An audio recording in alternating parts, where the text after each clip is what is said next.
মৎস্যজীবী কার্ড, সেই কার্ডে আমরা আইডেন্টিফাই করি, ট্র্যাক করতে পারি সে কোথায় পড়ে আছে। ঝড় জলে অনেক সময় তারা ওপারে পড়ে গিয়ে আটকে থাকে, আমরা তাদের আবার ফিরিয়ে নিয়ে আসি। তার কারণ এটা আমাদের সামাজিক দায়িত্ব, এটা আমাদের কর্তব্য। আপনারা জানেন আজকে সবচেয়ে বড় প্রশ্ন কি ইলেকশনে? আগামী দিন মানুষের অস্তিত্ব থাকবে কিনা, আগামী দিন বাংলার অস্তিত্ব থাকবে কিনা, আগামী দিন তপশিলীভুক্ত আমার ভাই বোনদের অস্তিত্ব থাকবে কিনা, আমার আদিবাসী ভাই বোনদের অস্তিত্ব থাকবে কিনা, আমার সংখ্যালঘু ভাই বোনদের অস্তিত্ব থাকবে কিনা, আমার হিন্দু ভাই বোনদের ভাষা থাকবে কিনা, মুসলিমদের ভাষা থাকবে কিনা, আদিবাসীদের ভাষা থাকবে কিনা, শিডিউল কাস্টদের ভাষা থাকবে কিনা। আপনি আপনার ভাষায় কথা বলেন, বাংলার বাইরে গেলে উড়িষ্যায় মারা হয়। গতকাল উড়িষ্যায় অত্যাচার করা হয়েছে। বিজেপি রাজ্যগুলোতে বাংলার লোক গেলে বাংলা ভাষায় কথা বললে তাকে অনুপ্রবেশকারী বলা হয়। আর বিজেপি, তুমি যত বহিরাগতদের নিয়ে আসো তারা আমাদের রাজ্যে আমাদের জন্য অনুপ্রবেশকারী, এটা মাথায় রেখে দাও। বর্ডার কার হাতে? বিজেপির হাতে। সিআরপিএফ কার হাতে? গভর্নমেন্ট অফ ইন্ডিয়ার হাতে। বিজেপি মানে আমি বিজেপি সরকারের কথা বলছি। ইনকাম ট্যাক্স কার হাতে? বিজেপি সরকারের হাতে। ইডি কার হাতে? বিজেপির হাতে। সিবিআই কার হাতে? বিজেপির হাতে। ট্রেন কার হাতে? বিজেপির হাতে। তোমরা আজকে বাংলাকে দখল করার জন্য 90 লক্ষ লোকের নাম বাদ দিয়েছো। মনে রেখো, তাতেও আমরা জিতবো। আমি সুপ্রিম কোর্টে গিয়ে 32 লক্ষ লোকের নাম তুলেছি, আগামী দিন সবার নাম তুলব।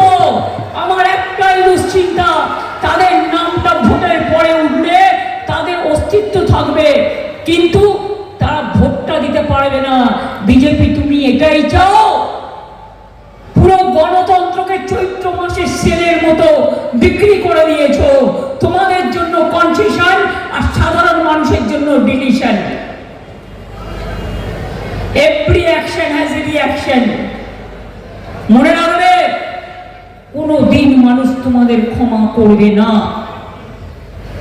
তোমরা বাংলা ভাষাকে কথা বললে বলছো বিদেশি ভাষা। যে বাংলা আন্দোলন করেছে, স্বাধীনতার জন্ম দিয়েছে, তোমরা নেতাজি সুভাষচন্দ্রকে বলছো ভারত বিদ্বেষী। তোমরা নজরুলকে বলছো কমিউনাল, যিনি নজরুল ইসলাম শ্যামা সঙ্গীত রচনা করেছেন। যে নজরুল ইসলাম গান গেয়েছেন, ফাঁসির মঞ্চে গেয়ে গেল যারা জীবনেরও জয়গান, 80 লক্ষে দাঁড়াইছে তারা, দিবে কোন বলিদান। দেখাতে পারবে এই সম্প্রীতি? তার জন্মটা কোথায়? বর্তমানের আসানসোলের চুরুলিয়া গ্রামে। মানের মুখ মাথায় রাখবেন। আমরা তার নামে আন্ডার বিমানবন্দর করেছি, আমরা বিশ্ববিদ্যালয় করেছি, এবং আমরা তাকে যথাযথ সম্মান দিই, কারণ আমরা সেই গান গেয়ে বড় হয়েছি। কারণ ওই লৌহ কপাট ভেবে ফেল করলে লোপাট, রক্ত জমাট শিকল পূজার পাঠান নেদি। মনে রাখবে, স্বাধীনতা আন্দোলনে রবীন্দ্র নজরুলের গানের ভাষা অনেক মানুষকে উৎসাহিত করেছিল। একদিকে রবীন্দ্রনাথ ঠাকুর গাইলেন বাঙালির প্রাণ, বাঙালির মন, বাঙালির ঘরে যত ভাই বোন, এক হোক, এক হোক হে ভগবান। আর একদিকে নজরুল গাইলেন, কি গাইলেন? শিকল পড়া ছল মোদের এই শিকল পড়া ছল, এই শিকল পরে এই শিকল তোদের করবো রে বিকল। মহাত্মা গান্ধীজি বললেন করেঙ্গে ইয়ে করেঙ্গে। নেতাজি সুভাষচন্দ্র বললেন জয় হিন্দ, আজাদ হিন্দ ফৌজ করলেন। তিনি প্রথম ইন্ডিয়ান ন্যাশনাল আর্মি তৈরি করেছিলেন। মনে রাখবেন, আজকে সবাই জয় হিন্দ স্লোগানটা দিই আমরা, তার কারণ আমরা গর্ববোধ করি। গান্ধীজি বললেন করেঙ্গে ইয়ে করেঙ্গে, গান্ধীজিকে আমরা সম্মান করি। বাবা সাহেব আম্বেদকর সংবিধান তৈরি করলেন, আজকে তাকে সংবিধান তৈরি করতে ড্রাফটিং কমিটির চেয়ারম্যান হিসেবে যখন তিনি সংবিধান রচনা করে, তাকে যিনি সবচেয়ে বেশি সাহায্য করেছিলেন তার নামটাও ভোটার লিস্ট থেকে বাদ দিয়ে দিয়েছেন আপনারা। রবীন্দ্রনাথ ঠাকুরকে বলছেন রবীন্দ্রনাথ সান্যাল, বঙ্কিমচন্দ্র চট্টোপাধ্যায়কে বলছেন বঙ্কিমদা, রাজা রামমোহন রায়কে অসম্মান করলেন, ঈশ্বরচন্দ্র বিদ্যাসাগরকে অসম্মান করলেন, বাবা সাহেব আম্বেদকরের কনস্টিটিউশন ধ্বংস করে দিচ্ছেন, আজকে দেশকে শেষ করে দিয়েছেন বিজেপি। ইলেকশন আসলেই ক্যাশ, আর ইলেকশনের পরে গ্যাস, মানে গ্যাস ভ্যালু, গ্যাস আর পাবেন না। আর এখন যারা 500 টাকা ক্যাশ দিয়ে মিছিল করছে আর মিটিংয়ে নিয়ে যাচ্ছে তাদের বলি ওই ভিক্ষাটা গ্রহণ করবেন না, ওটা দিয়ে আপনার চলবে না। আর একটা চালাকি করছে, বাড়িতে বাড়িতে গিয়ে এজেন্সি দিয়ে, যদি আমার নাম করে গিয়েও কেউ বলে, পশ্চিমবঙ্গ সরকারের নাম করে গিয়েও বলে আপনার ব্যাংকের অ্যাকাউন্টে দিন, অ্যাকাউন্ট নাম্বারটা টাকা ঢোকাবো, খবরদার ভুলেও করবেন না, তাহলে আপনার যেটুকু আছে তাও চলে যাবে। আর যদি বলে নতুন অ্যাকাউন্ট করুন, কালো টাকা ঢোকাবে, তারপরে ইডিকে দিয়ে, সিবিআইকে দিয়ে, ইনকাম ট্যাক্সকে দিয়ে আপনাকে রেড করবে। এটা ওদের চিরকালের পলিসি, আমাদের এটা নয়। আমরা চিরকাল, মানুষ আগে মেয়েরা পড়াশোনা করতে পারতো না, স্কুলে যেতে পারতো না, তাদের ছোটবেলায় বিয়ে হয়ে যেত, বাবা মারা চিন্তা করতো আমার মেয়েটার কি হবে, আমার ছেলেটার কি হবে। আজকে পড়াশোনা করতে তাদের চিন্তা নেই। কন্যাশ্রী আছে, স্কুল কলেজ ইউনিভার্সিটি, সংখ্যালঘুদের জন্য ঐক্যশ্রী আছে, 4 কোটির ওপর লোক ঐক্যশ্রী পেয়েছে, সেন্ট্রাল গভর্নমেন্ট টাকা বন্ধ করে দিয়েছে। তপশিলি আদিবাসীদের জন্য শিক্ষাশ্রী আছে, ওবিসিদের জন্য মেধাশ্রী আছে, জেনারেল কাস্ট যাতে উচ্চ শিক্ষায় পড়াশোনা করতে পারে সবার জন্য 10 লাখ টাকা করে স্মার্ট কার্ড করা আছে, মনে রাখবেন।